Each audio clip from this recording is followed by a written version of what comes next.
ثم جعلناك على شريعة من الأمر فاتبعها ولا تتبع أهواء الذين لا يعلمون.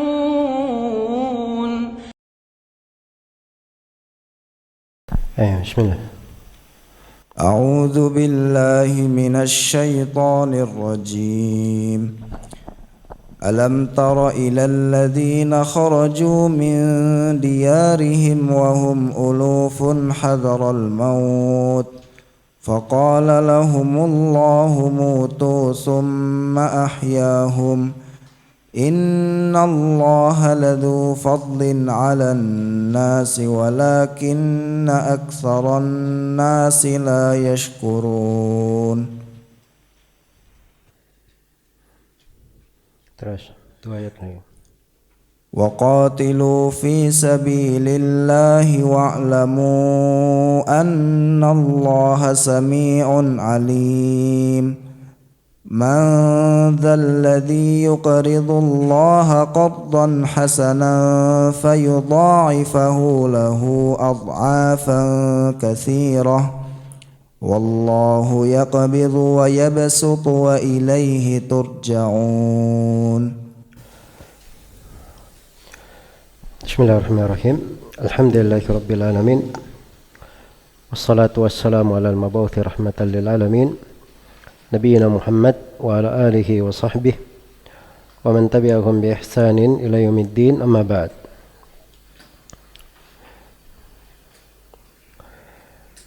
Kita masih melanjutkan pembahasan ayat-ayat di surah Al-Baqarah.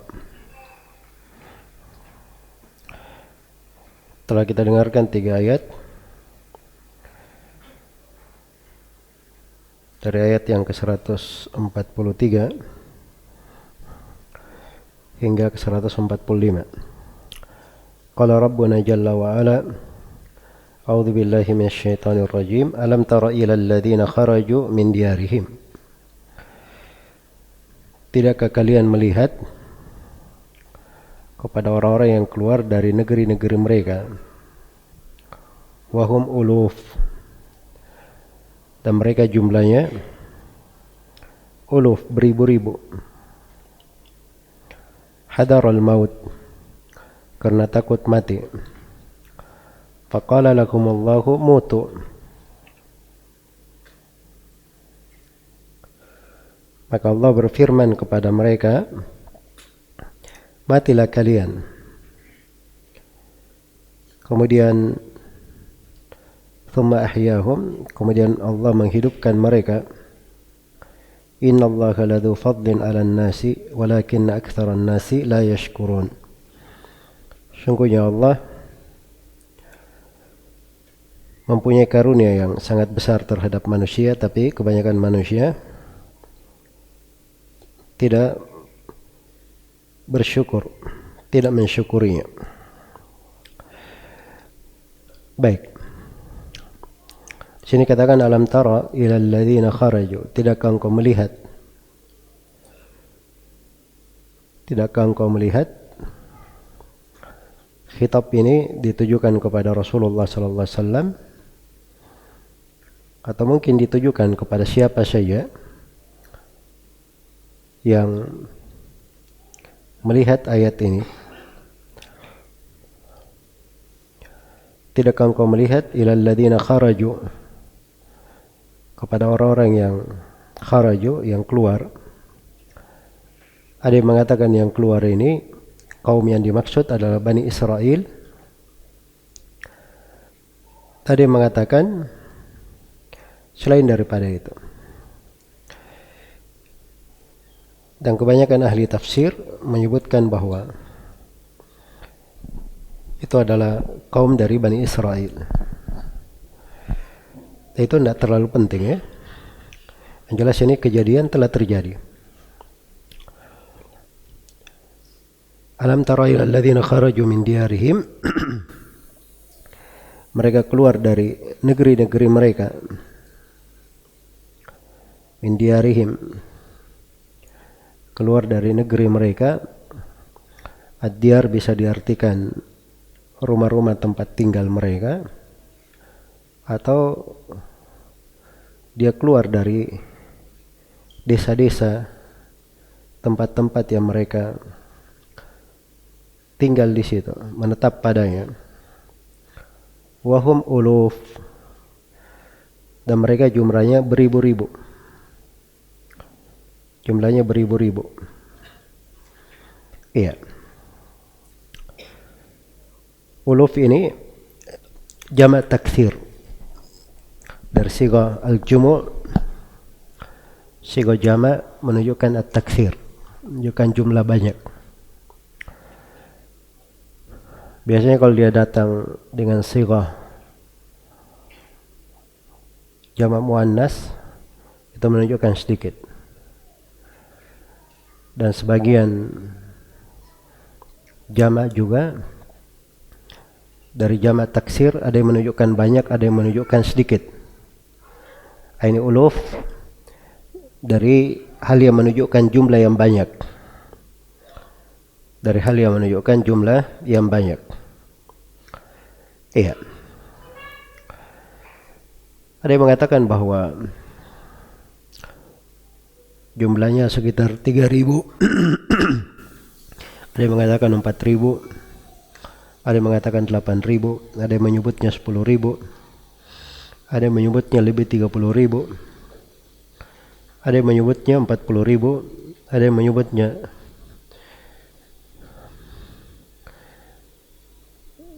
70.000. Iya. Dan Al-Baghawi, Al-Imam Al-Baghawi rahimahullah, beliau sendiri mengatakan bahwa dari pendapat ini yang paling bagusnya yang mengatakan lebih dari 10.000. Karena di bawah 10.000 itu tidak digunakan kata al-uluf. Aluf itu jamak taktsir. Siga jamak yang menunjukkan banyak. Yang menunjukkan banyak. Baik. Jadi dipetik ya dari ayat, walaupun dari penamaan-penamaan atau jumlah itu tidak terlalu penting, tapi dari teks ayat bisa dipahami. Hadarul maut, mereka ini keluar dalam keadaan hadarul maut, takut kepada kematian. Takut kepada kematian. Iya. Ada yang mengatakan bahwa mereka ini keluar dari negerinya karena takut terkena penyakit taun, atau takut terkena wabah yang terjadi di wabah yang terjadi di negeri mereka. Iya. Dan dia mengatakan bahwa mereka keluar dari negerinya karena takut terbunuh. Mereka keluar dari negerinya karena takut terbunuh. Baik.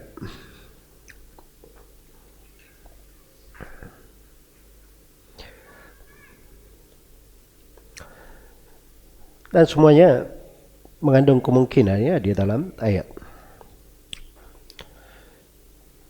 Mengandung kemungkinan di dalam ayat. Cuman yang mengatakan takut terbunuh di jihad fisabilillah itu ada pendukungnya, karena ayat setelahnya adalah perintah untuk berjihad fisabilillah. Ayat setelahnya adalah perintah untuk berjihad fisabilillah. Iya. Maka faqala lakumullahu mutu, maka Allah berfirman kepada mereka, matilah kalian. Ya, matilah kalian. Al-qaul di sini qaulan kaunian, sebab al-qaul itu dua, sama dengan al-kalam. Ada kauni dan ada syar'i. Kauni artinya takdir, Allah takdirkan, tetapkan keputusan takdir kepada mereka. Mutu, matilah kalian.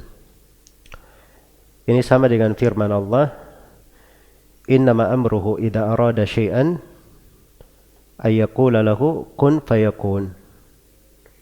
Sungguhnya perintah Allah, ketentuan Allah, kalau Allah menghendaki sesuatu, Allah berkata kun, terjadilah, fayakun. Maka semuanya terjadi. Di sini tidak pakai kun ya, langsung dikatakan matilah. Maka semuanya pun mati. Semuanya pun mati. Iya, yang menunjukkan bahwa ketentuan Allah kun, terjadilah, itu tidak mesti dibahasakan selalu dengan kun. Tapi kadang dengan bahasa yang lain, seperti di ayat ini. Langsung dikatakan mutu, matilah kalian. Thumma ahyahum. Kemudian Allah menghidupkan mereka. Ya, thumma ini litarahi. Artinya mereka dihidupkan setelah itu. Mereka dihidupkan setelah itu. Sebab asal kata thumma litarahi menunjukkan ada waktu, ada jarak. Dikatakan ja'a Muhammadun thumma Zaidun. Datang Muhammad kemudian Zaid. Artinya Muhammad dulu sampai, setelah itu baru Zaid menyusul. Jelas ya? Tapi kalau dia datangnya bersambung, Muhammad masuk langsung diikuti oleh Zaid, itu dibahasakan ja'a Muhammadun fa Zaidun. Kadang pakai fa atau lafaz yang semisal dengannya dalam bahasa Arab. Iya. Dan di sini ada ijaz di pembahasan ilmu balaghah. Maksudnya ada kejadian banyak, cuma diringkas. Mati, kemudian hidup. Padahal dikatakan mati, kemudian mereka mati, ya mungkin setelah itu ada kejadian, kemudian Allah menghidupkan mereka. Tapi terjadi ijaz. Dan ini di ilmu balaghah berjalan di kalangan orang-orang Arab. Dan ini terdapat di sejumlah ayat seperti itu. Dan ini banyak dalam Al-Quran ya. Baik. Thumma ahyahum. Kemudian Allah menghidupkan mereka. Kemudian Allah menghidupkan mereka. Setelah mereka mati dihidupkan. Setelah mati mereka dihidupkan. Jadi zahirnya di sini langsung dihidupkan oleh Allah. Sebagian ulama ada yang menyebutkan bahwa dihidupkan di sini karena suatu sebab. Karena ada seorang nabi yang berdoa supaya mereka dihidupkan. Katanya bahwa nabi ini melewati orang-orang yang Allah katakan kepada mereka matilah, jadi mereka dalam keadaan bangkai, jasad-jasad yang sudah menjadi bangkai.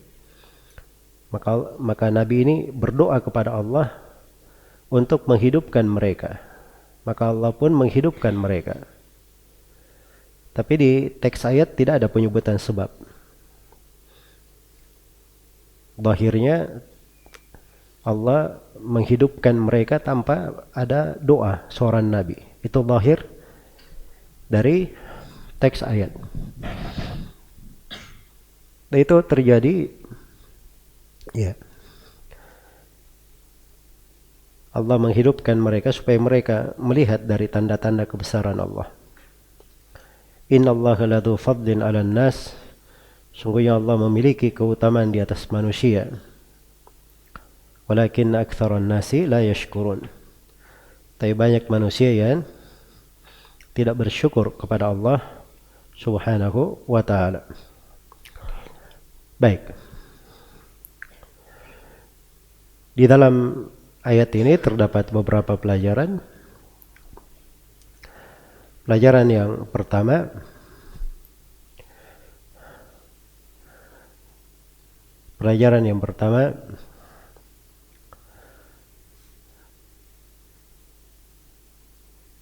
anjuran agar seorang itu di dalam kehidupannya ada hal-hal yang dia renungi, ada perkara-perkara yang dia cermati. Alam tara ilal ladina, tidakkah engkau melihat Jadi pada segala hal yang kita lihat, yang kita saksikan, ada hal-hal yang kadang perlu kita berhenti di situ, memperhatikannya, merenunginya. Iya.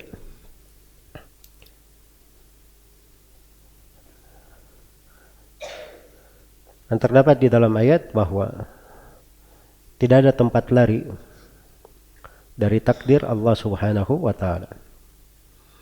Seorang ingin lari dari takdir, apakah berdasarkan dua penafsiran di sini. Ada yang mengatakan karena takut kena penyakit, wabak, atau takut mati,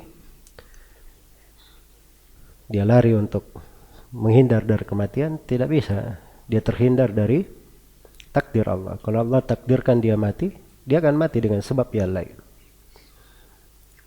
Iya.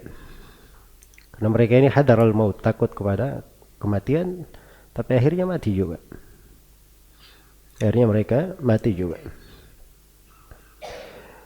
Baik.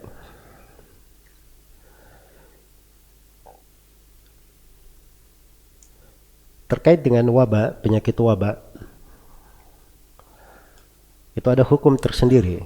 Kalau terdengar ada wabak di suatu tempat, itu ada nas di dalam hadits riwayat Bukhari dan Muslim dari Usama bin Zaid, dari Abdurrahman bin Auf dan selainnya, bahwa Rasulullah sallallahu alaihi wasallam bersabda, "Idza sami'tum bihi bi ardin fala taqdimu alaihi, wa idza waqa'a bi ardin wa antum biha fala takhruju firaran minhu." Kalau penyakit taun terjadi di sebuah tempat, maka jangan kalian datang ke tempat itu. Tapi kalau dia terjadi di sebuah tempat dan kalian berada di dalam tempat itu, maka jangan kalian keluar dari negeri itu, lari dari penyakit tersebut. Itu nas dari hadits Nabi sallallahu alaihi wasallam.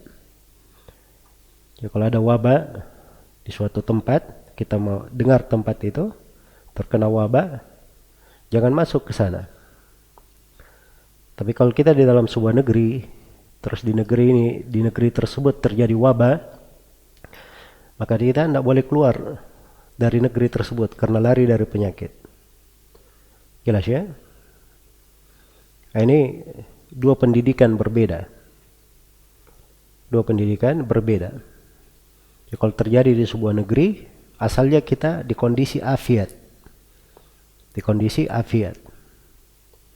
Maka seorang itu kalau dia di kondisi afiat, dia memohon kepada Allah supaya dilapangkan afiat bagi dia dan dihindarkan kejelekan dari dirinya.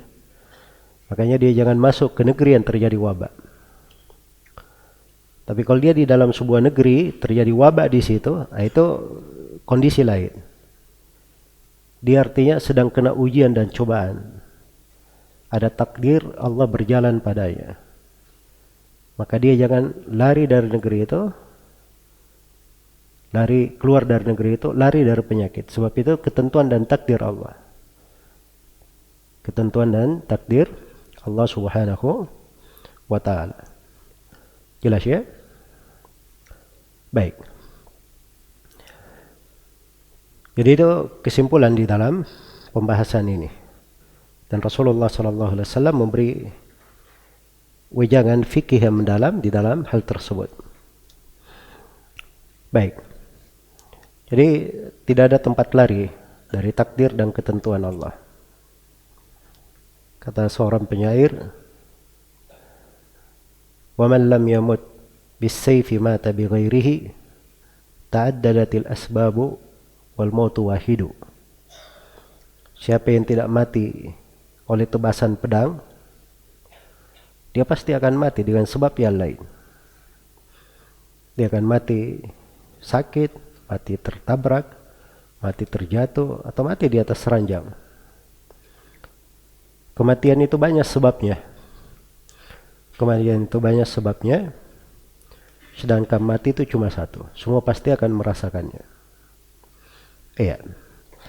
Dan ini dari bait syair berjalan dari semenjak masa masyarakat jahiliyah, maknanya diucapkan di berbagai syair mereka. menunjukkan pemahaman mereka terhadap kehidupan. Wa man lam yamut bis-sayfi mata bi ghairihi ta'addadatil asbabu wal mautu wahidu. Iya.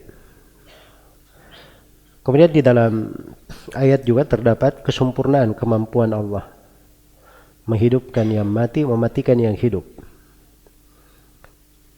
Dan dipetik dari ayat juga penetapan adanya kebangkitan. Allah yang di kehidupan dunia ada orang yang mati dihidupkan lagi. Ada orang yang hidup dimatikan kemudian dihidupkan lagi. Iya. Maka kematian manusia setelah di hari akhirat, di hari kiamat, kemudian mereka dihidupkan lagi. Kebangkitan mereka al-ba'ats itu ringan bagi Allah Subhanahu wa ta'ala.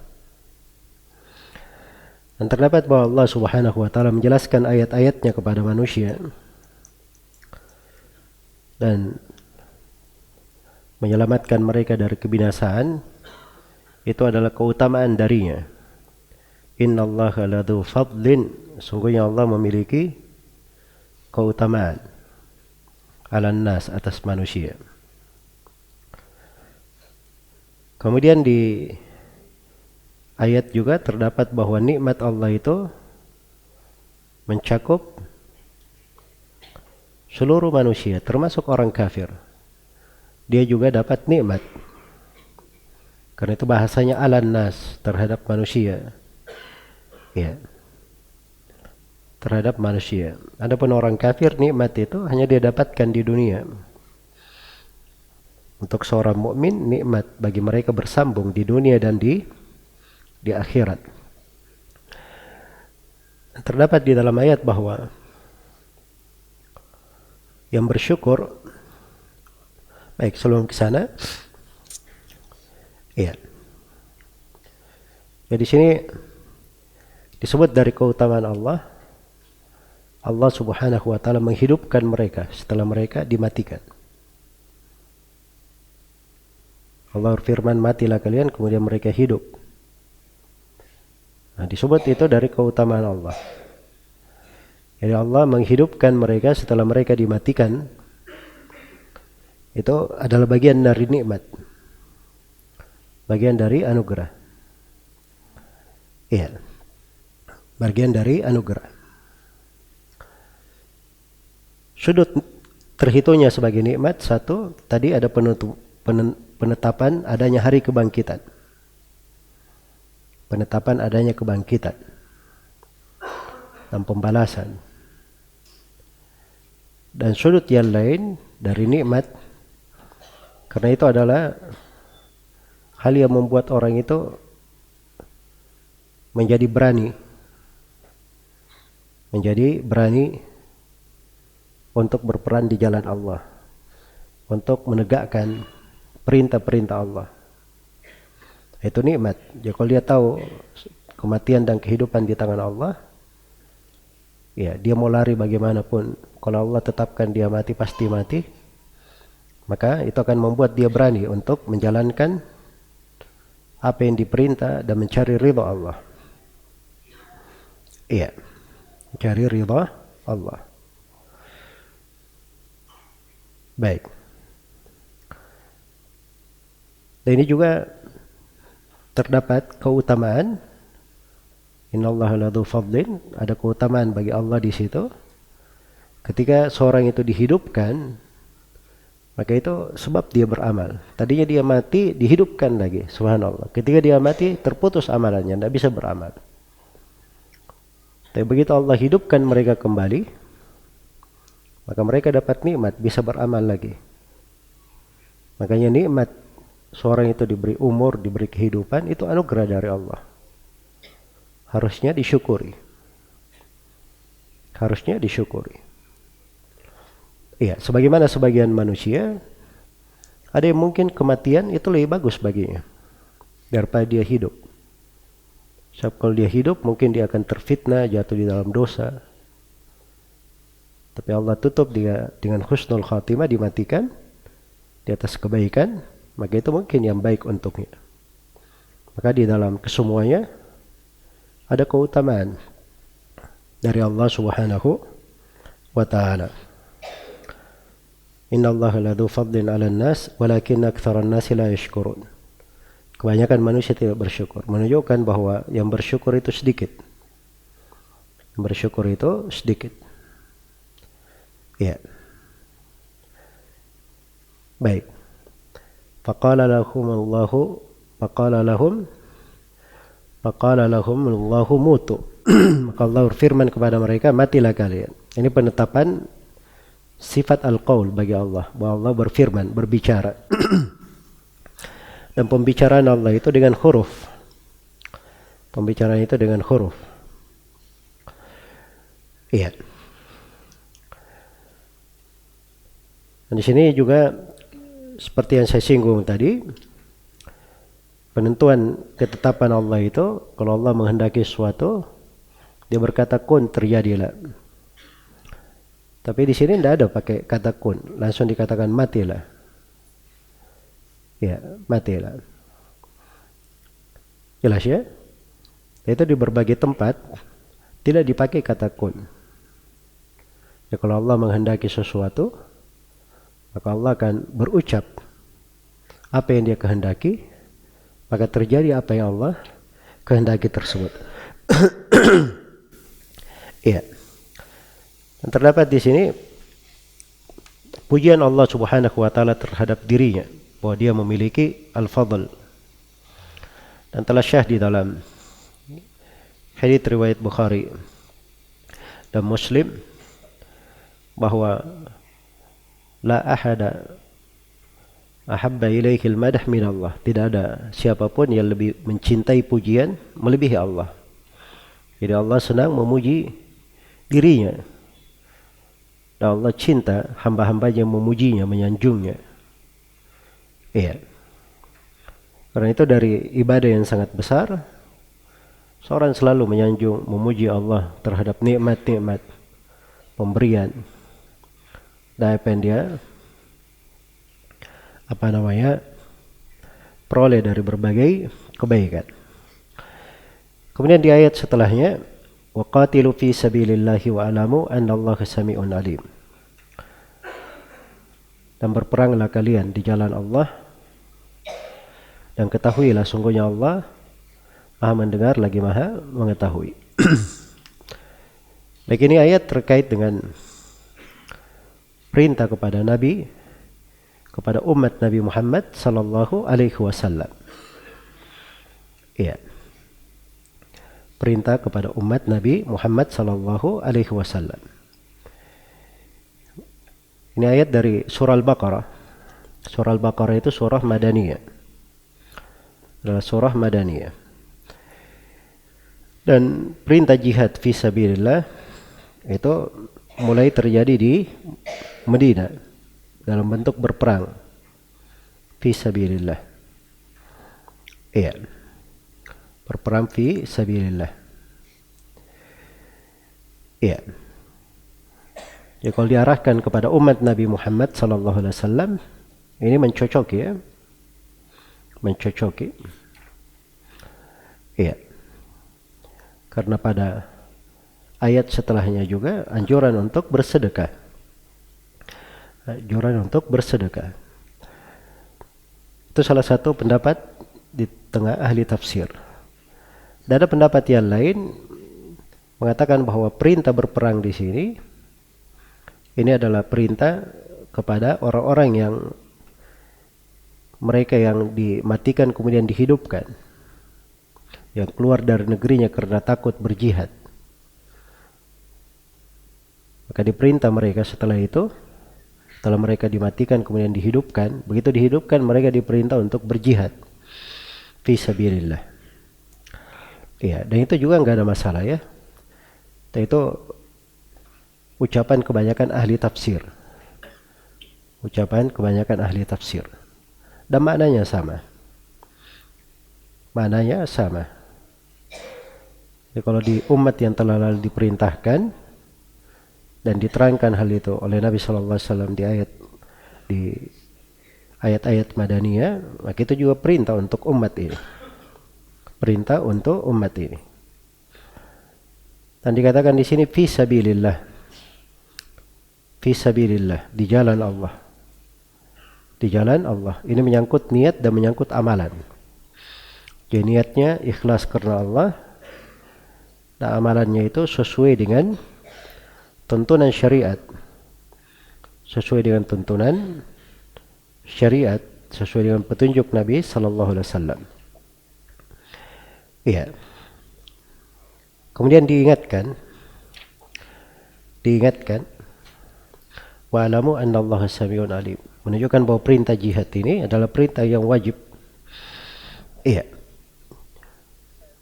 Ada bentuk kewajiban di dalamnya.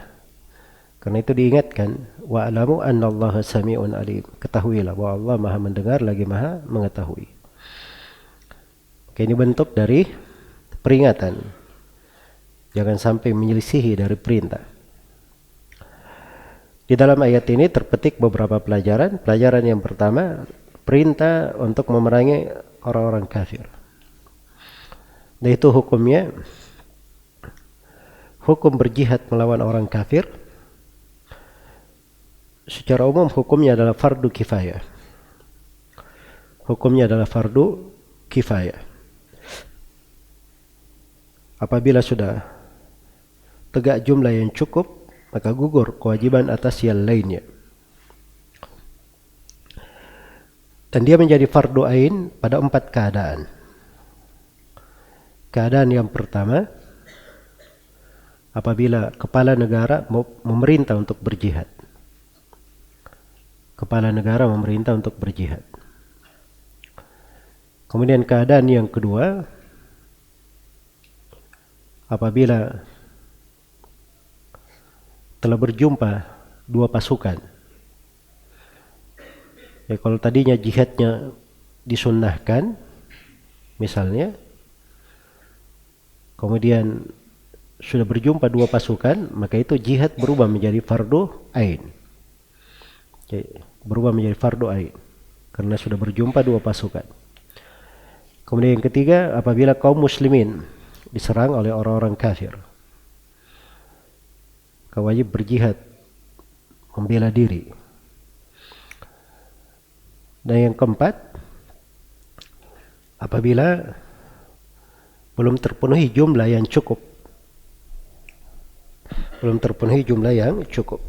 Itu diambil dari fardu kifayah, kata fardu kifayah. Ya.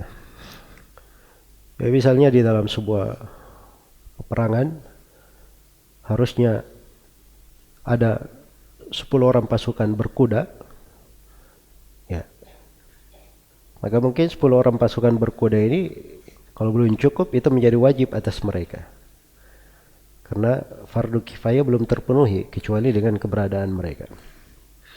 Jelas ya? Atau mungkin di masa sekarang kalau misalnya harus ada mengoperasikan tank misalnya atau pesawat tempur, ya, maka mungkin terhadap mereka yang punya keahlian itu menjadi wajib, tidak terhadap yang lainnya. Baik, dan ini hukum-hukum semuanya dengan syarat-syarat yang telah dimaklumi. Bahwa jihad itu harus dibangun di atas ikhlas, dan ini dipetik juga. Baik, kita poinkan saja. Dari ayat juga dipetik bahwa jihad fisabilillah yang diwajibkan itu di atas syarat-syarat. Ada syarat-syaratnya. Syarat yang pertama harus ikhlas karena Allah. Karena itu dikatakan fi sabilillah, di jalan Allah. Dan syarat yang lain diterangkan di dalil-dalil yang lain. Di antara syarat harus dipimpin oleh kepala negara. Ya, tidak ada di dalam Islam itu jihad sendiri-sendiri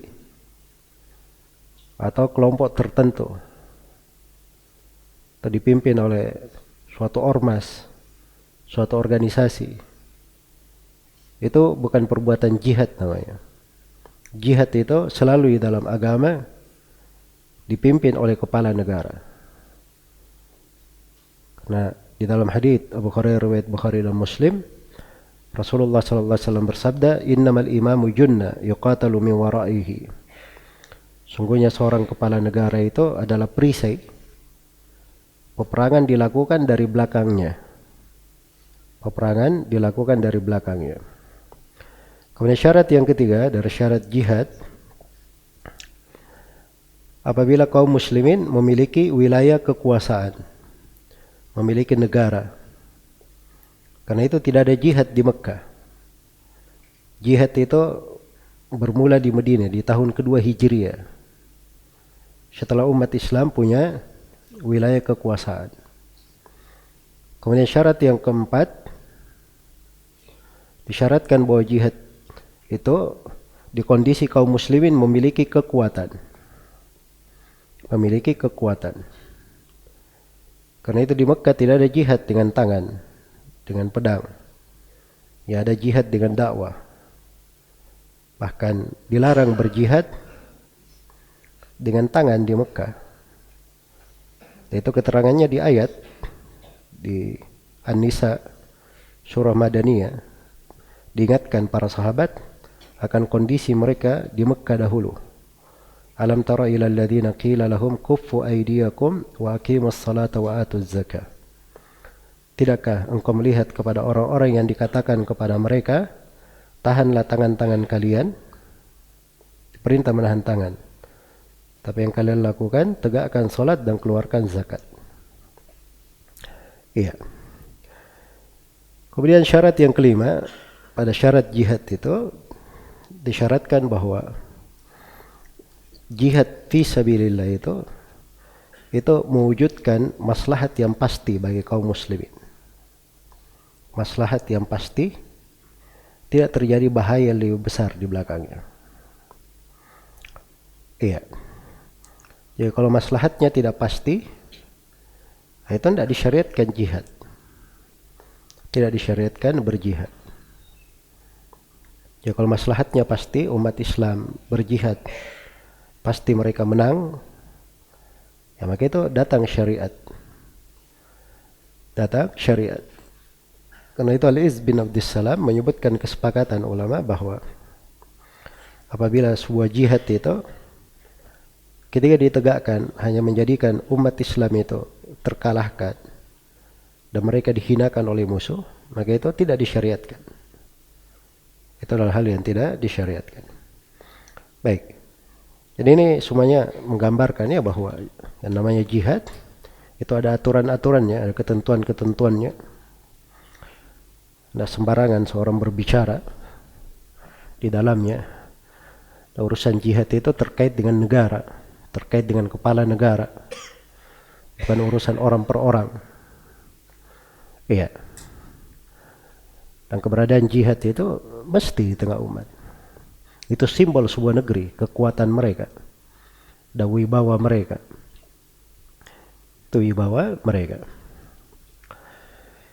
Dan dari ayat dipetik, tidak boleh seorang itu berperang hanya dasar menunjukkan keberaniannya, atau berperang karena kesukuannya, atau berperang karena dia adalah dari negara tertentu. Ya, jelas ya. Misalnya seorang berperang, dia katakan kita ini bangsa Indonesia tidak boleh diinjak-injak misalnya. Itu kembali kepada hamiyah namanya, hanya kesukuan saja, kecenderungan kepada kelompok. Ya, tapi kalau dia berkata kita berperang diperintah dalam agama untuk membela negara, nah itu bagus. Itu namanya fi sabilillah. Jelas ya? Jadi harus diukur keikhlasan itu. Ya, dan negeri ini kalau memang kepala negara memerintah untuk berperang, untuk berjihad, maka itulah pintu ibadah. Itu pintu ibadah yang benar. Jelas ya? Pintu ibadah yang benar. Baik. Kemudian di dalam ayat juga terdapat penjelasan bahwa jihad itu harus sesuai dengan tuntunan syariat. Harus berjalan dengan tuntunan syariat. Di dalamnya ada ketentuan-ketentuan seperti taat kepada pemimpin, bersabar ketika menjumpai musuh. Ada ketentuan di dalam pembahasan jihadnya, siapa yang boleh dibunuhi, siapa yang tidak boleh dibunuh. Ya, karena tidak ada di dalam jihad umat Islam itu membunuh, membabi buta, tidak ada. Karena itu kalau terjadi jihad yang disyariatkan pun dipimpin oleh kepala negara, itu diharamkan membunuh anak kecil, para perempuan, tawanan-tawanan, orang-orang yang bekerja di sawah. Tidak ada andil dengan peperangan. Bahkan ahli-ahli ibadah, pendeta-pendeta atau rahib-rahib atau siapa saja dari ahli ibadah yang cuma beribadah di tempat ibadahnya, itu tidak boleh dibunuh. Itu tidak boleh dibunuh. Baik. Itu di dalam syariat semuanya dengan ketentuan. Karena jihad itu adalah jihad dalam bentuk berperang. Itu ibadah disyariatkan untuk sebuah maksud. Maksudnya adalah meninggikan kalimat Allah. Iya. Meninggikan kalimat Allah. Maka peperangan dibangun di atas dasar itu. Jihad itu bukan yang dimaksudkan sekadar membunuh, tidak. Ya, tapi jihad itu yang dimaksudkan adalah meninggikan kalimat Allah. Baik. Kemudian di dalam ayat terdapat peringatan jangan sampai menyelisihi syariat. Wa'alamu annallaha sami'un alim. Dan pemahaman kebalikannya terdapat anjuran untuk selalu mencocoki syariat. Karena apa yang mencocoki syariat itulah yang terbaik untuk seorang hamba. Dan terdapat pada ayat penetapan dua nama dari Asmaul Husna. Nama As-Sami' dan nama Al-Alim. Nama As-Sami' dan nama Al-Alim. Baik. Kemudian di ayat yang ketiga, man dzalladzi yuqridullaha qardan hasanan fayudha'ifahu lahu adha'afan katsira wallahu yaqbidu wa yabsutu wa ilaihi turja'un. Ya, terjemahan makna ayat. Dan siapakah yang memberi pinjaman kepada Allah dengan pinjaman yang baik, ya, maka Allah akan melipat gandakan pembayaran kepadanya dengan lipat ganda yang banyak. Dan dialah Allah yang menyempitkan dan melapangkan, dan kepadanya lah kalian semua akan dikembalikan. Ini ayat agung terdapat di dalam usul pokok-pokok perkara yang besar. Dikatakan man dzalladzi yuqridullah. Siapakah, pertanyaannya, siapakah yang memberi pinjaman kepada Allah? Yuqrid. Ya, dibahasakan di sini dengan al-qard. Ya, al-qard itu cara bahasa asalnya dari kata al-qata, diputus. Karena itu gunting kalau bahasa Arab namanya apa? Mikrab. Salah satu namanya mikrab, dipakai menggunting. Al-miqas itu bahasa lainnya mikrab. Baik. Jadi dikatakan yuqridullah. Dia mengqard, meminjamkan kepada Allah. Ya, kenapa dibahasakan qard? Pinjaman. Kenapa dibahasakan pinjaman? Sedekah itu. Sedekah ini maksudnya ya. Dia bersedekah di jalan Allah. Itu dibahasakan dia meminjamkan kepada Allah. Kenapa dibahasakan pinjaman? Satu, karena pinjaman itu pasti ada gantinya. Pasti diganti. Jelas ya? Dan yang kedua, karena pinjaman itu diganti pada waktunya. Nah, itulah sedekah. Sedekah itu diganti nanti untuknya, kalau tidak di dunia, di akhirat dikasih. Di hari kiamat. Iya. Kemudian dikatakan pinjaman, itu pemastian ya, sudut penamanya dikatakan pinjaman. Kalau pinjaman itu mesti diganti, harus dikembalikan. Beda dengan pemberian cuma-cuma. Jelas ya? Tapi kalau dipinjamkan bahasanya qard, itu pasti diganti. Tidak mungkin tidak diganti. Jelas? Maka dari penamaan-penamaan sudah cukup ya. Keutamaan sedekah. Allah itu maha kaya. Tidak perlu kepada siapapun. Ayuhan nas antumul fuqara'u ilallah wallahu huwal ghaniyul hamid. Sekalian manusia, kalian semua yang fakir kepada Allah. Sedangkan Allah itu maha terpuji lagi, maha kaya lagi maha terpuji. Allah tidak perlu kepada siapapun. Tapi ibadah yang agung ini, sedekah di jalan Allah ini, dibahasakan dengan qard, dengan pinjaman untuk menunjukkan kebesarannya dan keutamaannya di sisi Allah Subhanahu wa ta'ala. Keutamaannya di sisi Allah Subhanahu wa ta'ala. Baik. Man dzalladzi yuqridu Allah qardan hasanan. Dibahasakan di sini dengan qardan hasanan. Qard yang baik.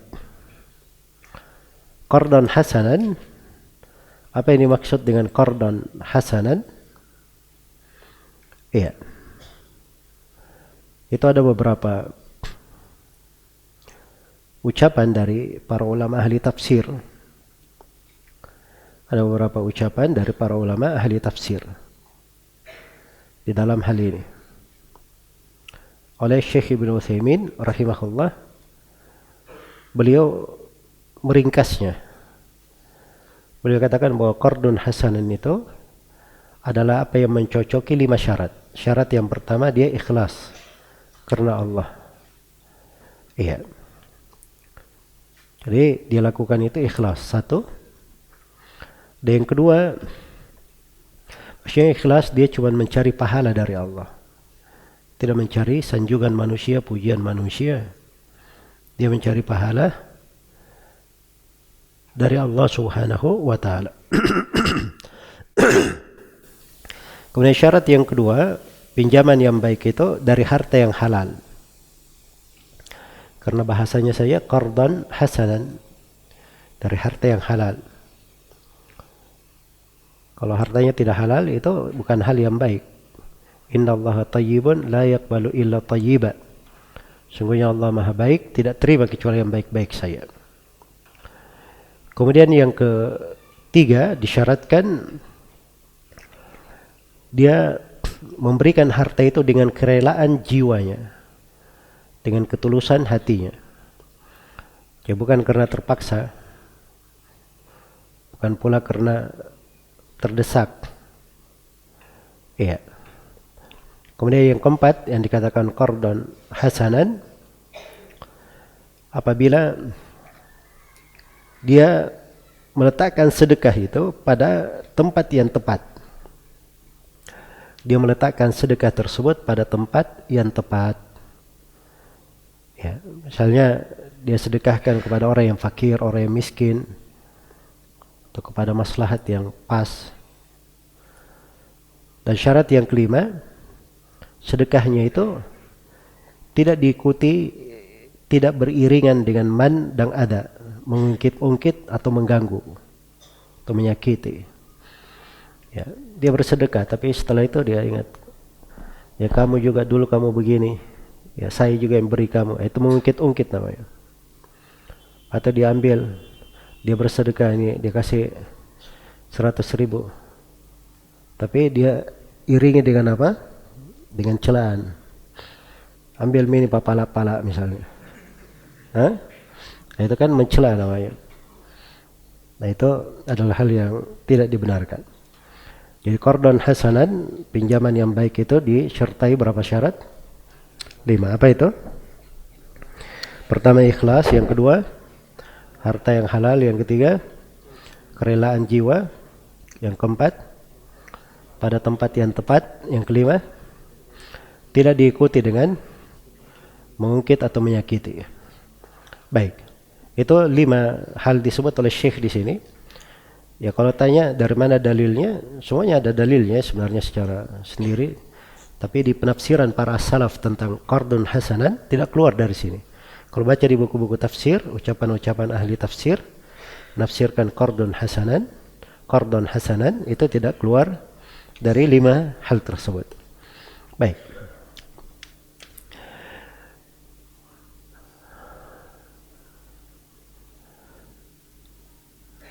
Baik.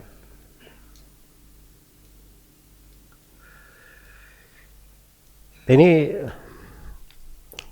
hadits mirip ya dengan apa yang datang dari Nabi Shallallahu Alaihi Wasallam, atau ayat ini itu semisal dengan apa yang datang dari Nabi Shallallahu Alaihi Wasallam di hadits qudsi, di hadits Abu Hurairah yang diriwayatkan oleh Imam Muslim. Allah Subhanahu wa taala berfirman, ya bani Adam, maridtu falam ta'udni. Iya. Wahai anak Adam, aku sakit dan engkau tidak mengunjungiku. Qala ya Rabbi kaifa a'uduka wa anta rabbul alamin. Maka si hamba berkata, wahai Rabbku, bagaimana saya mengunjungimu sedangkan engkau adalah Allah Rabbul alamin. Qala, maka Allah berfirman, ama alimta anna abdi fulan marida falam ta'udhu. Bukankah engkau tahu bahwa hambaku fulan sakit lalu engkau tidak mengunjunginya? Ama alimta annaka law uttahu lawajadtani indah. Tidakkah kamu tahu kalau engkau mengunjunginya engkau akan dapati saya, mendapatiku di sisinya. Ya ibn Adam istata'amtuka falam tuta'imni. Wahai anak Adam, aku minta makan kepadamu, engkau tidak memberi makan kepadaku.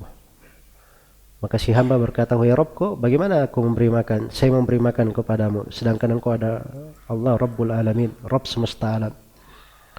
Maka Allah berfirman, ama alimta annahu istata'amaka abdi fulan falam tut'imhu. Bukankah kamu tahu bahwa hambaku si fulan minta makan kepadamu lalu engkau tidak memberinya makan? Ama alimta annahu law at'amtahu lawajadta dzalika indi. Bukankah kamu tahu kalau engkau beri makan untuk dia, maka pahala memberi makan itu engkau akan dapatkan di sisiku. Iya. Jelas ya? Jadi semuanya pembahasan yang menunjukkan besarnya keutamaan di dalam berinfak, bersedekah, di dalam memberi. Ya. Jangan dia pikir bahwa itu tidak bernilai. Nah, ini dari kemurahan dan kebesaran Allah Subhanahu wa taala. Nah, begitu caranya memahami nas-nas. Jelas ya? Memahami nas-nas.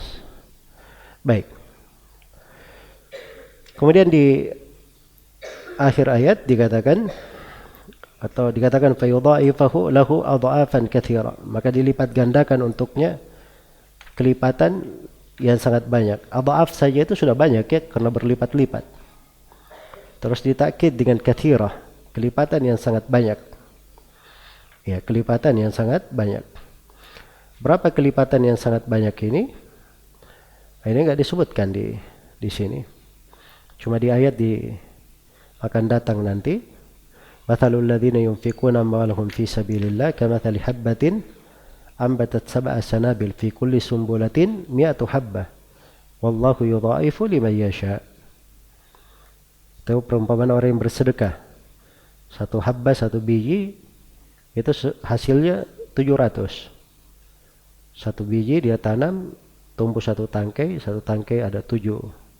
Terbagi 7, dari setiap tangkainya lagi ada 100 benih, jadi dapat 700. Kemudian ditegaskan, dan Allah melipat gandakan untuk siapa yang Allah kehendaki. Mungkin lebih daripada itu. Baik. Dan ini dari kebaikan di sisi Allah Subhanahu wa taala. Iya. Fayudha'ifahu lahu adha'afan katsira wallahu yaqbidu wa yabsutu wa ilaihi turja'un. Dialah Allah yaqbidu, yang menyempitkan atau yang menggenggam, wa yabsutu, dan yang menghamparkan, melapangkan. Iya. Yaqbidu wa yabsutu. Baik. Di sini penyebutan dua sifat ya, dari sifat Allah, al-qabd wal bast. Allah yang menyempitkan atau menggenggam, yang memegang, dan dia pula yang menghamparkan, melapangkan. Ya, dan ini sangat munasabah sekali ya. Ya, dengan infak. Jadi kalau seorang berinfak itu, dia keluarkan sesuatu, jangan dianggap bahwa itu adalah hal yang bisa mengurangi hartanya. Allah yang menggenggam, Allah yang melapangkan segala sesuatu itu di tangan Allah Subhanahu wa ta'ala. Wallahu yaqbidu wa yabsutu. Iya. Dan ini cakupannya luas ya. Bukan di dalam masalah rezeki saja. Di dalam masalah ilmu, di dalam masalah keturunan, di dalam masalah kelapangan di tengah manusia, dalam masalah keluasan hati, kelapangan jiwa. Allah yang melapangkan, Allah yang menyempitkan. Iya. Dan di sini digandengkan dua bersamaan. Karena itu dari Asmaul Husna, syah di sebagian hadits, dari Asmaul Husna nama Allah Al-Qabid Al-Basit. Dan ini dari nama yang disebut murakkab, bergabung. Ya, bersamaan. Karena Allah yang menggenggam, menyempitkan atau yang menahan, dan dia pula Allah yang melapangkan, yang memberikan, baik. Dipetik dari ayat beberapa pelajaran. Yang pertama, anjuran untuk bersedekah di jalan Allah. Ya, terdapat bahwa balasan bersedekah itu dijamin untuk hamba, sebagaimana orang yang berhutang, orang yang memberi pinjaman itu dijamin oleh orang yang meminjamkannya. Iya. Dan terdapat pentingnya untuk ikhlas di dalam bersedekah. Dan terdapat di dalam sedekah itu yang paling tinggi nilainya itu disebut qardhan hasanan, pinjaman yang baik. Dan pinjaman yang baik telah diterangkan ketentuannya. Dan terdapat bahwa keutamaan dari Allah itu luas. Allah melapangkan ya bagi siapa yang dia kehendaki.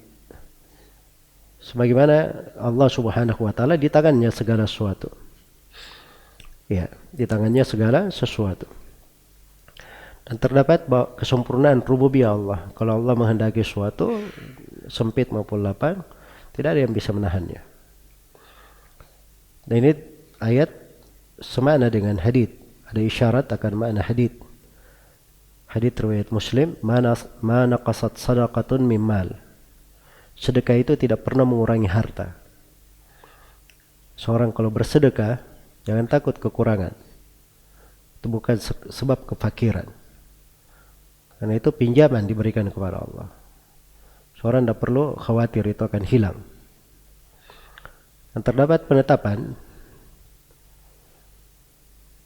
hari kebangkitan bahwa semuanya akan kembali kepada Allah. Dan ini di akhir ayat wa ilaihi turja'un, ini usul ya, azimah, aslun azim, mengingatkan bahwa seorang itu di kondisi apapun, apalagi dalam masalah hal-hal yang terkait dengan harta, ya, terkait dengan berinfak, mengeluarkan, berlaku dermawan, itu perlu dia ingat, obat untuk menghilangkan penyakit bakhil, itu kalau dia ingat, wa ilaihi turja'un, dan hanya kepadanya kalian kembali. Kalau dia tahu dia akan kembali kepada Allah, dia akan bersiap. Kalau dia tahu bahwa dirinya akan kembali kepada Allah, untuk apa dia tahan harta itu? Dia akan tinggalkan dan dia akan kembali kepada Allah. Maka itu obat supaya dia tidak bakhil, tidak menahan. Jelas ya? Dan ini subhanallah dari ayat yang agung ya, kalau dicermati, man dalladhi yuqridullaha qardan hasanan fayudha'ifahu lahu adha'afan katsira. Wallahu yaqbidu wa yabsutu wa ilaihi turja'un. Ya. Kalau ada yang bertanya, apa obat seorang itu supaya tidak kikir dalam berinfak? Maka ayat ini terdapat 5 jawaban. Jawaban yang pertama, Allah anjurkan untuk berinfak. Dicari. Terus yang kedua, infaknya itu disebut pinjaman. Pinjaman. Orang kikir itu biasanya tidak ada yang mau dia lepas dari dirinya, kan begitu. Mau balik lagi. Ya, maka itu dijamin, dikembalikan oleh Allah. Terus yang ketiga, dilipat gandakan nanti kalau dibalikkan. Kemudian yang keempat, obatnya juga mengobati penyakit kikir. Yang menyempitkan dan melapangkan itu adalah Allah. Wallahu yaqbidu wa yabsutu. Tidak usah dia pikir hartanya. Kemudian yang kelima dari obatnya supaya dia bisa berinfak tidak kikir adalah dia selalu mengingat bahwa dia akan kembali kepada Allah. Ya wallahu ta'ala.